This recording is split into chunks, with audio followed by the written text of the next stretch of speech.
Hi guys, Michael here from the Peanut Gallery. This is a review for Defending Jacob. Defending Jacob is a series on Apple TV starring Chris Evans, Jacob Tremblay and Michelle Dockery.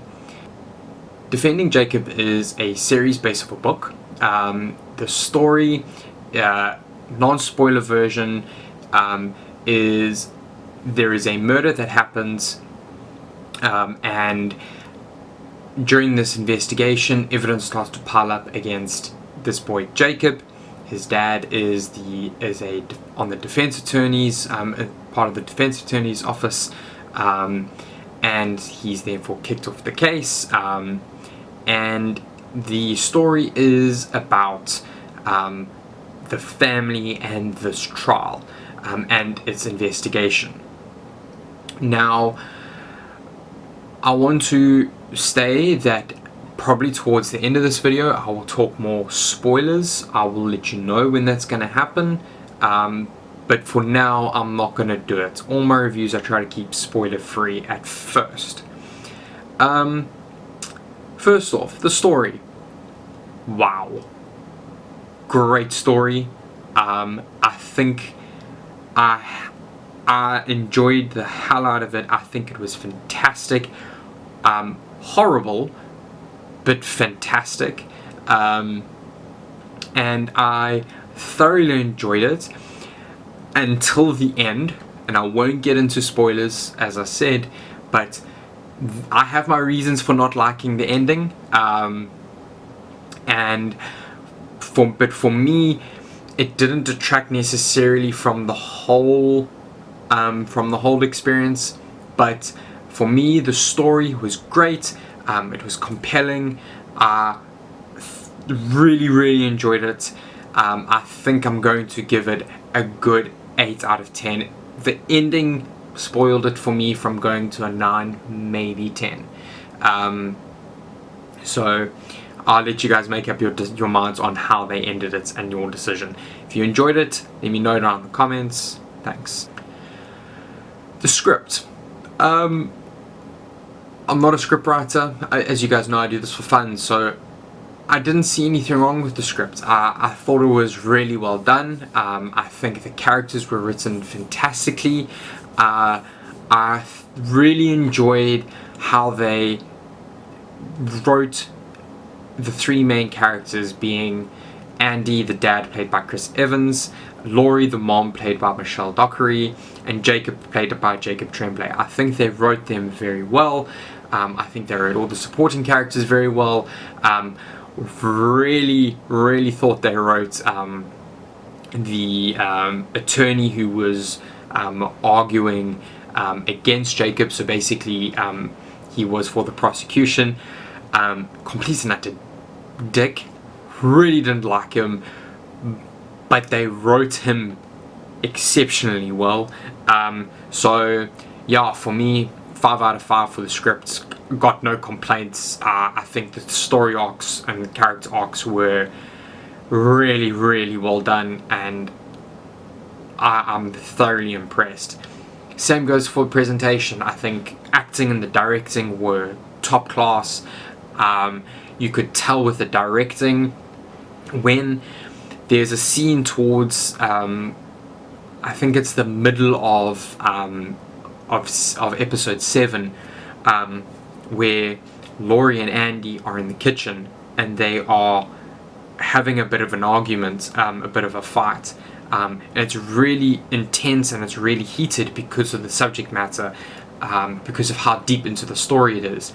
And I noticed how the director was using a bit of shaky cam. You could tell that the camera wasn't on a tripod because the camera kept moving up and down, like swiveling a little bit. I thought that technique, as far as I know, is used to basically keep people on edge. You can't really sit down and just sink it in. You're on edge with that because it's not still. I think it was very well done, and for me, top marks with regards to the presentation as well. 5 out of 5. that's, as I said, that's my opinion. As for my enjoyment, this is a tricky one because, as you can tell, I really enjoyed the series. I thought it was great. I think it was exceptionally well made. I think the acting was top class. I really enjoyed the story. I really enjoyed it. I did. But the ending sticks with me. And the more I think about it, the more I spoke about it with my wife, I didn't like the way they ended it. Not to get into any spoilers, as far as I can tell, it was faithful enough to the book, but for me, I don't like the way they ended it. It takes off a fair amount of marks for me. However, it makes me want to go back and watch again, even though I don't agree with the ending. So, just kind of see what I missed. So I think I'm going to give the enjoyment probably up at about 20. I think I'm going to keep it. If it wasn't for that ending, it probably would have been closer to 25 to 28, somewhere in that mark. But that ending really just didn't do it for me. So that puts it at 38 out of 50, so just below 80%. I would say that's about right. Maybe could have gone a bit higher, but as I said, the ending just didn't do it for me. I'm going to get into spoiler talks after this, so if you want to stick around and hear my thoughts on it, please do. So 38 out of 50, let me know what you guys think in the comments below, and I shall talk to you guys later. Thanks. Hey guys, welcome to the spoiler version or part of this review. If you haven't seen Defending Jacob and you don't want to be spoiled with anything, I'm giving you 5 more seconds to get off and to go watch it and then come back. So you go 5, 4, 3, 2, 1. Cool, you've had your warning.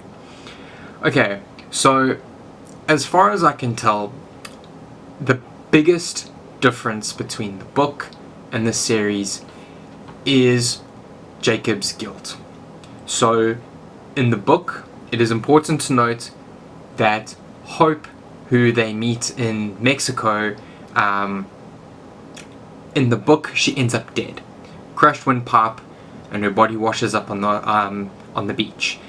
In the series, it is very obvious she is alive. Yes, she had her drink spiked, and what happened to her was most likely horrible. But for the story, she's alive. Now, in the book, that is meant to basically mean Jacob is guilty. He killed Ben, and he's killed Hope. He's a serial killer. And therefore, Laurie is felt justified by basically killing her son. Because in the book, he dies. He doesn't just get put on, he's not just in a coma and is on a machine. He just flat out dies. She gets severe injuries, but that's what happens.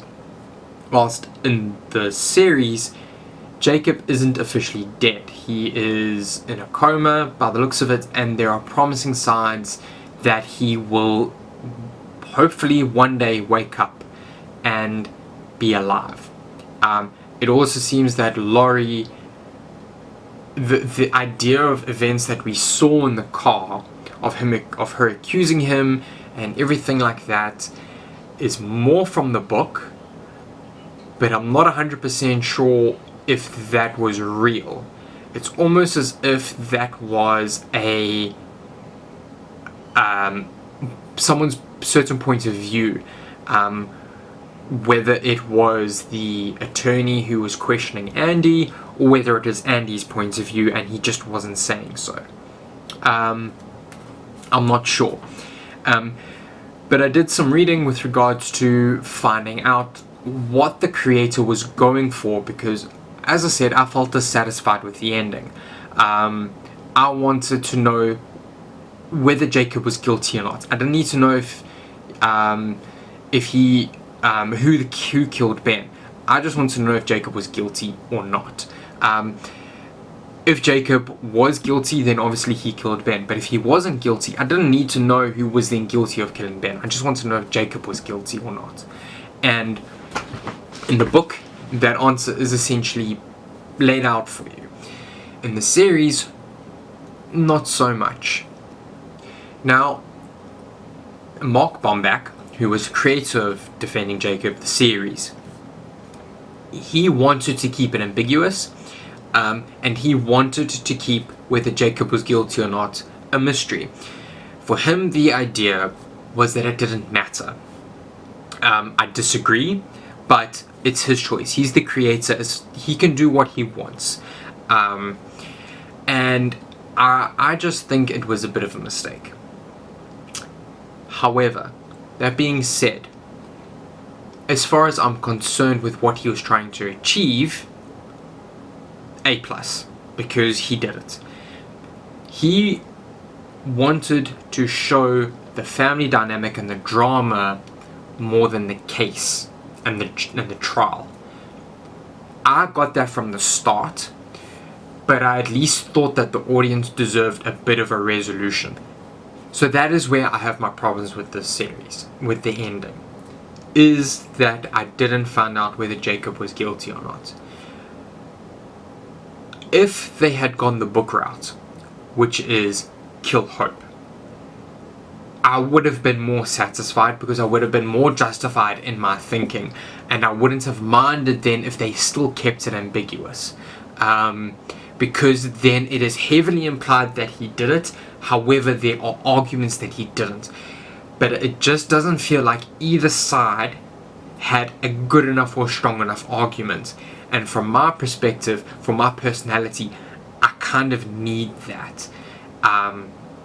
Hence why I'm dissatisfied. So that's it, guys. Enough of the spoiler talk. Let me know what you guys think. Is Jacob guilty or not? I personally think, according to the series, he's innocent, and I think that it was a mistake to leave it up to the audience. Some might call it lazy. I don't. I think it was deliberate, and I just don't agree with the creative choice. So let me know, guys, and I'll chat to you soon.